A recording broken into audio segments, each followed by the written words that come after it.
नमस्कार दोस्तों, स्वागत है आप सभी का हमारे YouTube चैनल पर। तो आज हम बात करेंगे डीएलएड एडमिशन 2025 लेटेस्ट अपडेट के बारे में। तो आज हमारी तारीख हो चुकी है 27 नवंबर 2025। आज की ब्रेकिंग न्यूज हम इस वीडियो में देखने वाले हैं। तो सबसे पहले बात करेंगे फॉर्म के लिए सिर्फ dledresult.com ऑफिशियल वेबसाइट। 27 नवंबर दिन है गुरुवार का, 18 दिन का समय और बचा है हमारा। ठीक है, यहाँ से आप लोग कैंडिडेट रजिस्ट्रेशन पार्ट 1 पर क्लिक करिएगा भैया। ठीक है, क्लिक ऑफिशियल वेबसाइट पर यूपी डीएलएड रजिस्ट्रेशन पर क्लिक करेंगे, फिर आप यहाँ पर क्लिक करेंगे, उसके बाद फॉर्म का पेज आ जाएगा। चलिए आप लोग के कुछ कमेंट्स को देख लेते हैं और वीडियो को खत्म करेंगे, क्योंकि आज 2 वीडियो पहले बन चुकी है। सर रजिस्ट्रेशन फॉर्म फिल करते समय आय और निवास की जरूरत पड़ती है? देखिए उस समय कुछ नहीं पड़ता है, लेकिन फॉर्म भरने का एक सिंपल सा नियम है कि जो भी चीज आप डाल रहे हैं कि मेरे पास इनकम, मतलब डालते हैं ना कि हम यूपी के रहने वाले हैं, जाति प्रमाण पत्र में आपने डाल दिया ओबीसी, तो इसका मतलब है, या एससी डाल दिया, तो इसका मतलब है कि आप जब फॉर्म फिल कर रहे हैं तब आपके पास यूपी का निवास प्रमाण पत्र है और उस समय तक आपके पास ओबीसी का सर्टिफिकेट है या एससी कैटेगरी का, बस। सर मेरा ग्रेजुएशन लखनऊ यूनिवर्सिटी से है, तो उसमें सेमेस्टर वाइज नंबर लगेगा। फाइनल फाइनल का मतलब फाइनल नहीं, जैसे आपने 6 सेमेस्टर पढ़ा तो 6 सेमेस्टर का टोटल नंबर कुछ आता होगा ना, वो आपको डालना पड़ेगा। ठीक है, तो ये ध्यान देना है। सर मैं बिहार से हूँ और पीजी कर रही हूँ, 2024-26 सेशन है, तो क्या यूपी डीएलएड भी कर सकती हूँ? एक टाइम में आपको एक कोर्स करना चाहिए। हाँ, अगर आप यूपी से करेंगे तो वैसे भी देखिए, किसी ने कभी कंप्लेन कर दिया कि भाई एक टाइम इन्होंने 2 कोर्स किया है, आजकल जलने वालों की कोई कमी नहीं है ना, तो फिर आप दिक्कत में आ जाएंगे, क्योंकि डीएलएड एक रेगुलर कोर्स है, इसको ध्यान में रखना है। थैंक यू सर, वेलकम है आपका।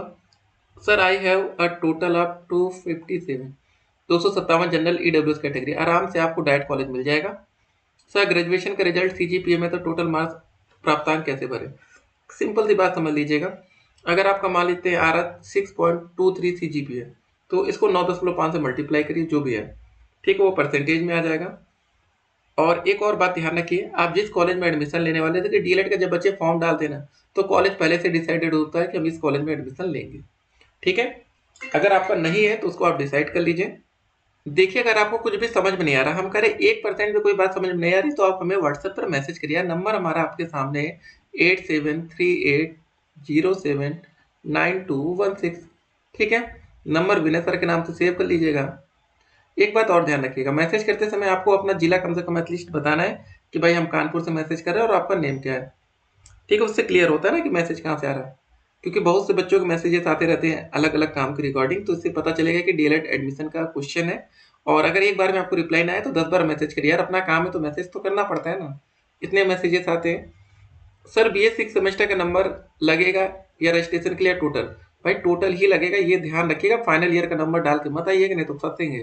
सर रजिस्ट्रेशन नहीं हो रहा है, रजिस्ट्रेशन में एरर आ रहा है, ठीक है, कोई बात नहीं है। आप अपना वेब जो है ना, जिससे भी रजिस्ट्रेशन कर रहे हो, ठीक है, आप लैपटॉप पर कर रहे हैं तो भाई अब अपना ब्राउजर चेंज कर दीजिए, सिंपल सी बात है। सर गोरखपुर डायरेक्ट 224 से मिल जाएगा क्या? शुरुआत में तो बिल्कुल नहीं मिलेगा, लास्ट में हो सकता है। सर जनरल वालों का क्या डाला जाएगा? अनरिजर्व्ड कैटेगरी डाल दीजिए। ठीक है सर, आपने मन के प्राइवेट कॉलेज में एडमिशन लेने के लिए क्या करें? कुछ नहीं करना, पहले फॉर्म डालिए, उसके बाद बताएंगे, क्योंकि बाद में काउंसलिंग होगी ना, अभी सिर्फ हम फॉर्म भर रहे हैं, रजिस्ट्रेशन हो रहा है। सर मैं कुशीनगर से हूँ, काउंसलिंग डायरेक्ट कॉलेज से करना है, ठीक रहेगा साइबर कैफे? काउंसलिंग आप हमेशा घर से ही करेंगे, या साइबर कैफे कह सकते हैं। सर उत्तराखंड वालों को प्राइवेट कॉलेज में एडमिशन मिलेगा ना? बिल्कुल यस आंसर होगा।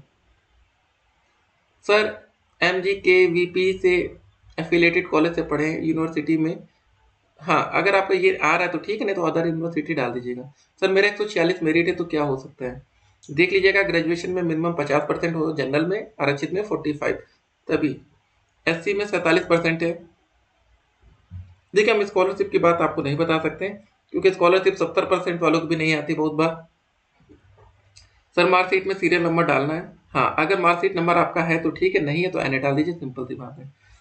सर फर्स्ट और 5th सेमेस्टर में बैक लगी थी, वो क्लियर कर ली, बट 6th सेमेस्टर के ऑनलाइन रिजल्ट में अब भी बैक शो हो रहा है, अपडेट नहीं हुआ है, तो मार्कशीट आई है तो कैसे क्या करें?